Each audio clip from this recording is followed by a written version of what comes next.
과연 여러분들이 이제 그 갈등 상황에서 무엇을 생각을 해야 될까?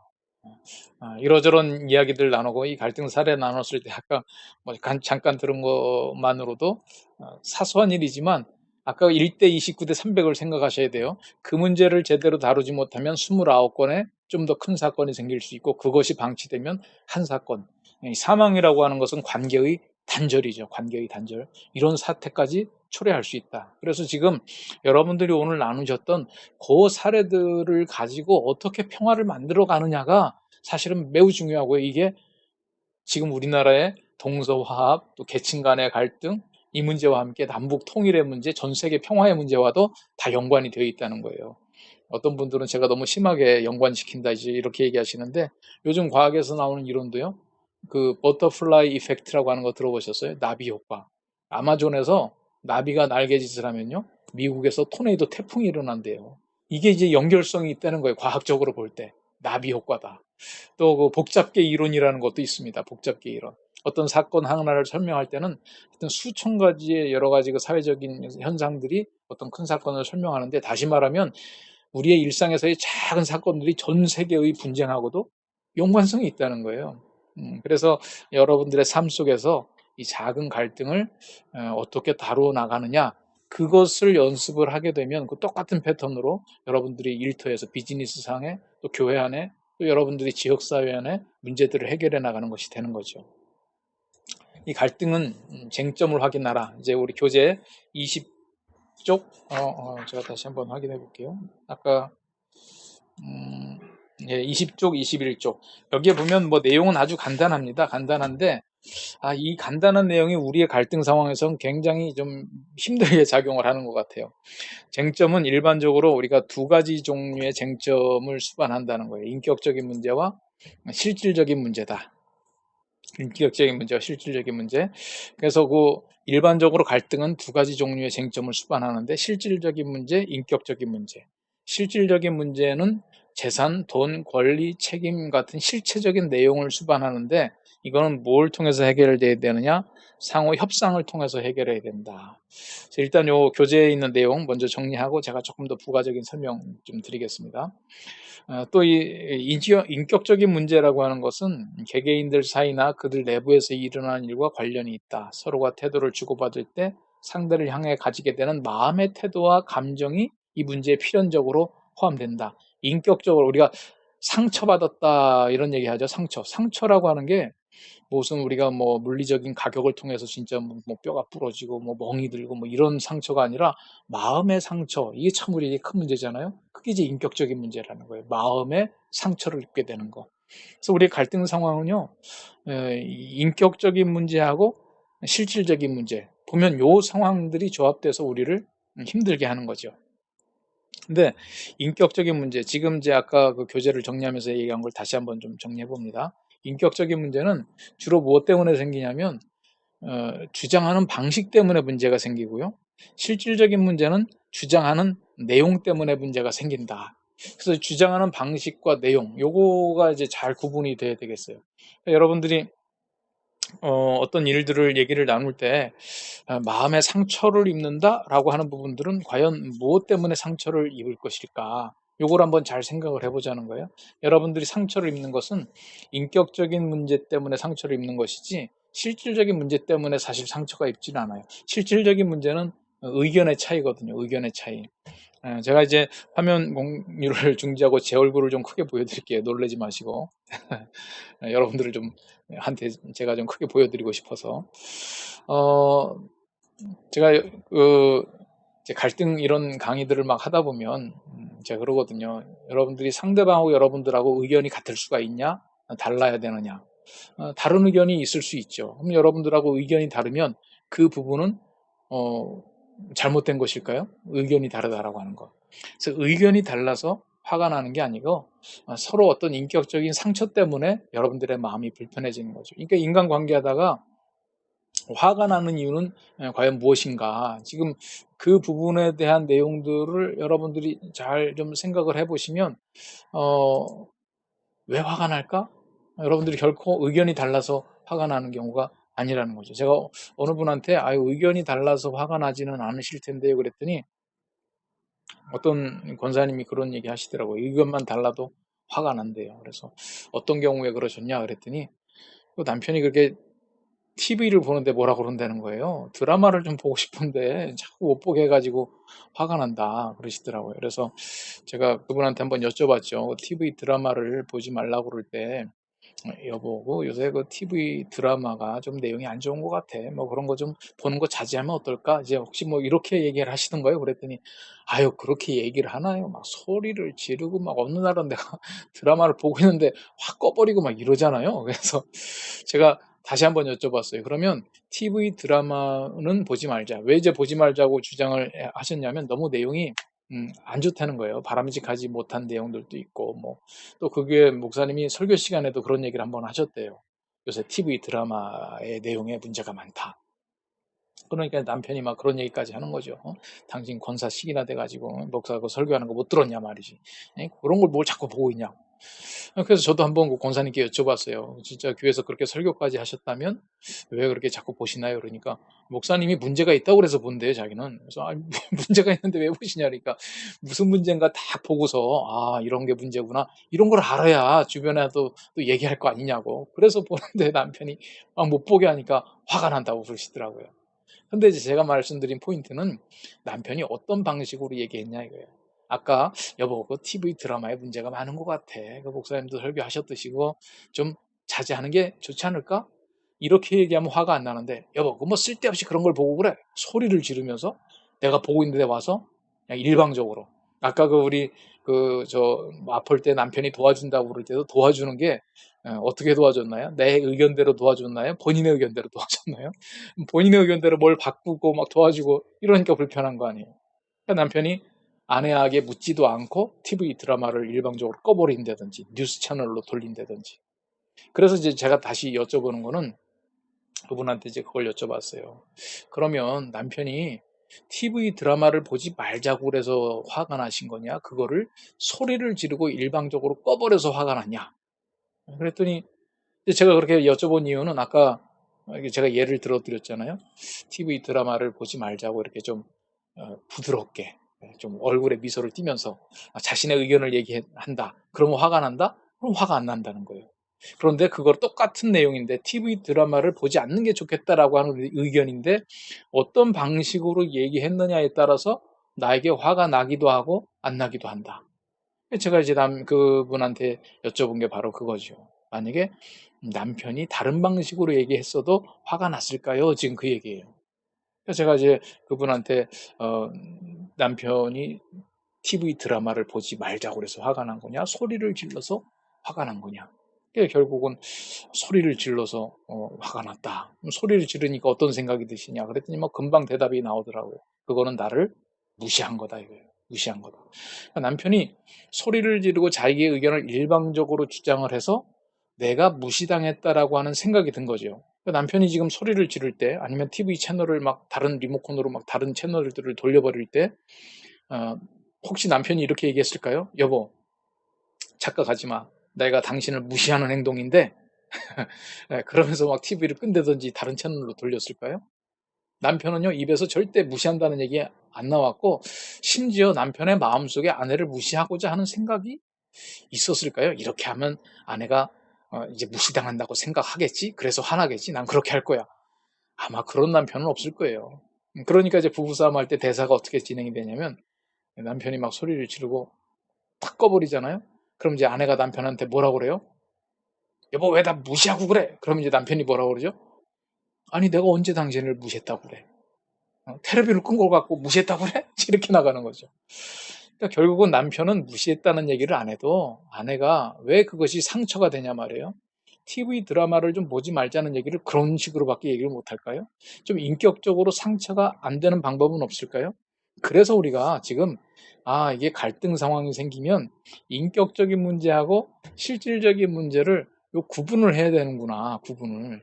우리 갈등 상황 안에서는 인격적인 요소와 실질적인 요소라고 하는 것이 뒤섞여져 있구나. 지금 그거를 한번 우리가 생각을 해보자는 거예요. 그거를 구분을 해야 우리의 눈에 들보가 뭔지 아니면 내가 지켜나가야 될 그 진주라고 하는 그 가치가 뭔지 이 부분을 알 수 있다는 거죠.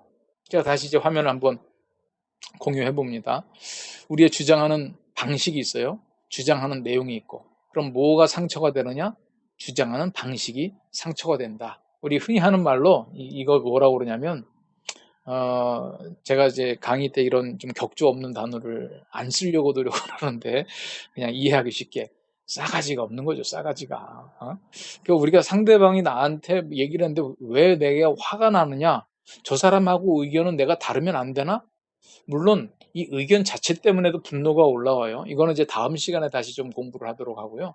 그거보다 더 많은 퍼센테이지는요. 그 의견 자체보다 그 의견을 어떤 방식으로 얘기를 했느냐. 그래서 우리가 갈등 상황이 벌어지면 이 두 가지를 분리시켜 줘야 됩니다. 그래서 대부분 우리가 빼내야 될 들보나 상대방을 바로잡아야 될 내용은 어디에 속해 있냐면 이 인격적인 문제에 속해 있고요. 실질적인 문제는 우리가 이 부분을 그래서 아까 상호 협상을 통해서 해결해야 된다. 그 사람이 주장하는 이유와 내가 주장하는 이유가 있어요. 다 그 이유는 말이 되는 이유들이죠. 여러분, 이 갈등 상황이 될 때 제가 항상 강조하는 말이 있는데 세상에 말도 안 되는 소리를 할 사람은 있다 없다? 말도 안 되는, 내 입장에서는 말도 안 되는 소리지만 상대방 입장에서요. 말도 안 되는 소리를 입 아프게 왜 하겠어요? 자기 생각에는 말이 되니까 그 얘기를 하죠.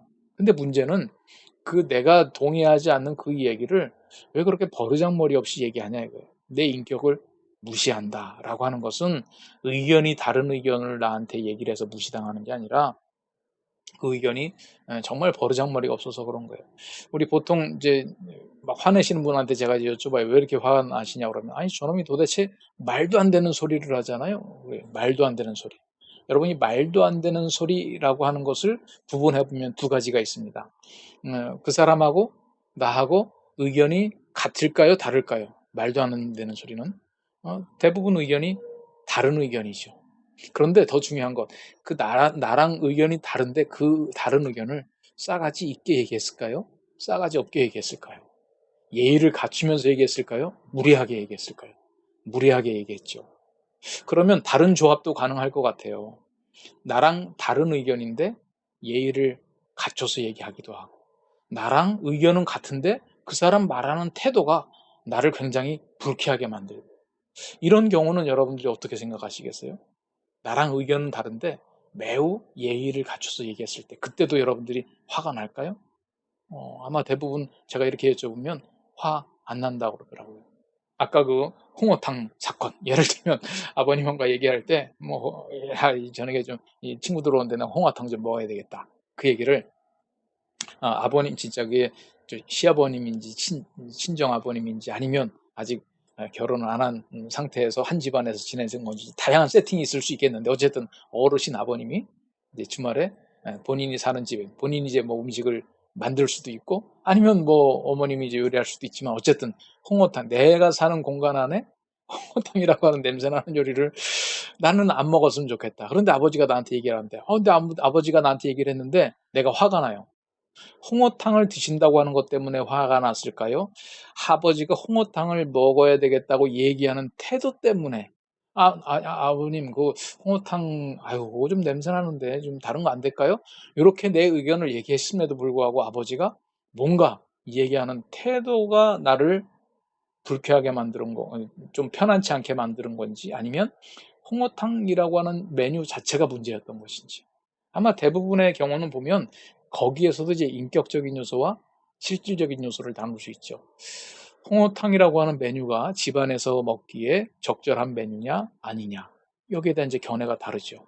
이게 이제 실질적인 문제라고 할 수 있어요. 그런데 그 이야기들을 다루는 뭐 서로 얼굴 표정, 목소리 크기, 몸짓, 태도 이런 부분들은 이게 이제 우리의 마음에 상처를 주는 부분이죠. 이 부분을 구분시켜 나가는 게 제가 강의를 들을 때는 이해가 된다고 그러시는데 실질적으로 여러분들의 케이스를 놓고 보면 이게 이제 잘 분리가 안 되는 거예요. 요거를 이제 연습을 해야 되는 거죠. 분리시키는 거. 그래서 뭐가 들본지, 뭐는 내가 끝까지 주장해야 될 진주인지 이것을 구분해야 되는데 이거를 구분 안 하다 보면 화평하게 하는 삶을 추구해 나가다가 회피적인 삶을 살 수 있습니다. 괜히 얘기해가지고 아유 괜히 또 서로 불편해하지 말자. 그래서 그냥 얘기를 아예 안 하는 거죠. 이거는 화해적인 반응이라기보다 회피적인 반응이 될 가능성이 많고 이제 이런 게 누적되다 보면 아예 그 사람을 피한다든지, 아니면 쌓이다가 폭발을 한다든지, 그럼 더 극단적인 회피적 반응으로 가든지, 아니면 공격적 반응으로 가든지, 이렇게 되는 겁니다. 그래서 이런 부분들을 좀 분리시키는 연습이 필요하다. 그래서 한번 이게 과연 그러면 서구인들은 잘 분리시키고 이 동양 사람들은 잘 분리가 되지 않냐? 문화적인 것으로 생각을 해야 될까? 그건 아닌 것 같아요. 성경에 보면 말이죠. 출애굽기에 이런 말이 있습니다. 내가 만일 내 원수의 길 잃은 소나 나귀를 보거든. 여러분들이 이제 길을 가는데 정말 한적한 곳에 아무도 없어요. 그런데 소 한 마리가, 나귀 한 마리가 이리저리 왔다 갔다 하는데 주인은 없고 길을 잃어버린 게 분명해요. 그러면 어떻게 해야 될까요? 이 누구네 손가 하고 봤더니 마침 이름표가 있는 거예요. 근데 거기 이름표에 뭐라고 그러돼 있냐? 소유주, 왼수 이렇게 써 있는 거죠. 왼수. 왼수네 소예요. 어떻게 할래요? 제가 이제 교회 가서 이제 우리 대면 강의 현장에서 이제 물어본 통계가 뭐냐? 그냥 웃으면서 편안하게 물어봤더니 제일 많이 나오는 대답이 잡아먹겠대요. 그냥 그런 거는 잡아먹읍시다. 웃으면서 그렇게들 얘기하시더라고요. 반드시 잡아먹자. 성경에 그렇게 돼 있지 않고 그 사람에게 돌려주라는 거예요. 이게 그 사람이 누굽니까? 원수. 지금 그냥 원수 이렇게 글자 하나 정도로 쉽게 넘어갈 게 아니라 정말 여러분들을 힘들게 하고 막 생각만 하면 그냥 피를 거꾸로 돌게 만들고 막 이런 진짜 그냥 뒤통수 치고 여러분들을 얼마나 그냥 힘들게 만들었는데 그 사람 때문에 내가 인생이 제대로 펴지 못하는데 근데 그 사람의 소가 길을 잃어버렸다? 그거를 그 원수한테 갖다 준다? 이게 이제 되겠냐 말이죠. 이것이 가능하려면 이것도 길 잃은 소나 나귀를 찾아주는 문제하고 그 사람과 나 사이의 원수라고 하는 어떤 인격적인 관계에 대한 문제하고를 분리시켜야 이게 이제 가능하다. 내가 너를 미워하는 자의 나귀가 짐을 싣고 엎드러짐을 보거든. 그것을 버려두지 말고 그것을 도와 그 짐을 부릴지니라. 여러분 이것도 좀 쉬운 얘기는 아니죠. 너를 미워하는 사람. 아까의 경우는요, 상대방이 내 원수였는데, 이 경우는 내가 그 사람한테 전혀 잘못한 게 없는데, 그 사람이 나를 원수 취급하는 거예요. 막 온 동네 안 좋게 소문 다 내고, 나를 볼 때마다 왜 그러는지 모르겠어요. 근데 그 사람의 나귀가 짐을 잔뜩 싣고 확 엎드러져 있음을 보거든, 어떻게 알아요? 뭐 위에 타서 확실하게 한번 눌러줘라. 그게 아니라, 버려두지 말고 그 짐을 부리는 것을 도와주라는 거예요. 나를 미워하는 자의 짐 부리는 것을. 이게 지금 구약이니까 우리는 지금 신약 시대에 살고 있지 않냐 이럴까봐 예수님께서 직접 하신 말씀이 있어요. 이 서기관과 바리새인들에 대해서 뭐라고 그러냐면 천국 문을 사람들 앞에서 닫고 자기도 못 들어갈 뿐만 아니라 다른 사람들도 못 들어가게 한대요. 근데 주님께서 뭐라고 얘기를 하시냐면 이게 똑같은 23장 앞에 부분에 뭐라고 돼 있냐? 서기관과 바리새인들이 모세의 자리에 앉았으니 지금 모세의 율법을 가르치는 사람들이라는 거예요. 그러면 이 사람들을 얘기를 들을까요, 말까요?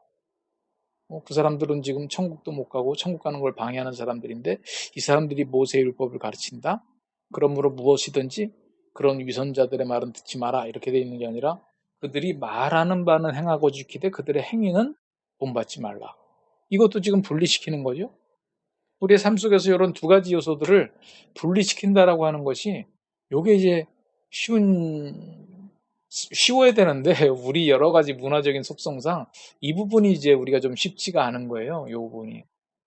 그래서 이런 부분들은 자꾸 우리가 훈련을 좀 해야 됩니다. 어찌 보면 이제 피스메이커라고 하는 책을 미국의 켄산데라고 하는 변호사 장로님이 쓰셨다고 그랬잖아요.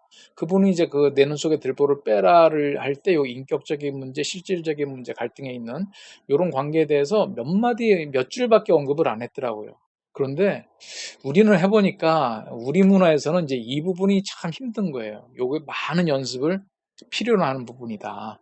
그래서 화가 나는 부분은 주로 상대방의 태도에 대한 부분이고 우리가 그 상대방의 의견에 대해서 화를 내시면 안 되죠. 왜냐하면 모든 사람들이 다 각자 나름대로 자기의 생각을 가질 수 있잖아요. 예를 들면 아들이 지금 방을 매우 자유스럽게 정리를 하고 있어요. 나름대로. 그냥 팽개쳐둔 게 아니라 나름대로 보기 좋고 쓰기 좋고 편리하게. 예. 그래서 이제 아마 어머님이나 아버님이 보시기에는 방이 엉망진창이죠. 정리가 안 된 거죠. 그런데 그 방을 쓰는 아들의 의견의 입장은 방이 어머니의 생각대로 방을 정리할 필요가 있다 없다? 정리할 필요가 없다는 거예요. 그러면 이거는 서로 견해가 다른 거죠. 방 정리의 상태는 어떻게 돼야 되는가? 방 정리의 상태의 결정권은 누구에게 있는가? 아들이 만약에 지금 부모님의 이름으로 등기되어 있는 집의 한 부분을 쓰고 있다라고 하면 그 방에 정리되는 상태의 최종 결정권자는 그 집의 등기 권리자이냐 아니면 그 방을 사용하고 있는 사람이냐. 여러분들이 지금 만약에 전세를 내줬어요. 여러분들의 집에. 전세권자하고 또 월세 좀 다르겠죠. 그 집을 사용하는 데 있어서 못 박는 문제는 집주인과 의논해야 되느냐 안 해야 되느냐. 이게 이제 문화권마다 다르고 계약사항마다 다 다르잖아요. 이럴 수도 있고 저럴 수도 있고요. 그럼 아들의 견해는 잘못된 견해인가요? 방 정리는 어떻게 돼야 되는가? 이제 부분은 실질적인 문제라고 할 수 있는데 여러분들이 이걸 가지고 화내시면은 이제 실질적인 부분에 대해서 이 부모라고 하는 권위로 지금 들어가는 거잖아요. 협상해야 될 문제를 권위로 해결하려고 하잖아요. 근데 만약에 여러분들이 이제 그 방 문제에 대해서 얘기를 했는데 아들이 버럭 소리를 지르는 거예요. 내 방 내 맘대로 하는데 그거 왜 자꾸 신경 쓰고 그러세요? 그리고 이제 소리를 질렀다. 그러면 그게 아까 제가 말한 대로 이제 좀 싸가지 없게 얘기한 거죠. 부모님의 마음에 화나요. 왜 화가 나느냐? 방 정리의 견해 때문에 화를 내야 될 것이냐? 아들의 태도 때문에 화를 내야 될 것이냐? 아들의 태도는 충분히 문제 삼아도 된다. 너 그 왜 어디다 대고 소리를 지르고 그래? 지금 엄마가 얘기하는데 제대로 들어야지. 방 정리는 너랑 나랑 좀 생각이 달라. 그건 얘기 좀 해보자. 근데 왜 소리는 지르냐고. 이 인격적인 문제하고 실질적인 문제를 구분하는 거죠. 방 정리 모양이 그게 뭐야? 이렇게 소리 질러버리면 실질적인 문제에다가 화를 내는 거죠. 그럼 그 얘기를 듣는 사람은 또 다른 이유로 이제 화가 나게 돼 있어요. 그래서 이런 부분들을 구분해 나가는 연습이 필요하다. 그래야 우리가 그 다음에 내눈 속에 들보를 뺄 수도 있고 그렇게 되는 거죠. 우리 피스메이커 학교 할 때 나왔던 어떤 사례예요. 오늘도 여러분들이 가벼운 사례들 좀 나눠주셨지만 이런 사례가 있었어요. 며칠 전 학교에서 아들한테 전화가 왔다. 머리가 아프다고. 나는 그래 많이 아프니 견딜 수 있으면 견디고 아니면 선생님께 얘기하고 와라. 병원 같이 가게 라고 말했다. 그 소리를 듣고 있던 남편은 그러니까 이 글을 쓴 분은 이제 아내가 쓴 거예요. 그 소리를 듣고 있던 남편은 아프면 바로 오라고 해야지 왜 참으라고 해 라고 하는 것이다. 나는 전화를 끊는 순간 화가 났다. 매번 애들이 아프면 아예 학교도 가지 말고 쉬라고 해야 되나? 나는 남편을 보면서 아이들을 너무 나약하게 키우는 거 아니야? 당신이 어릴 때 그랬었다고 무조건 그러면 되냐? 같이 소리쳤다.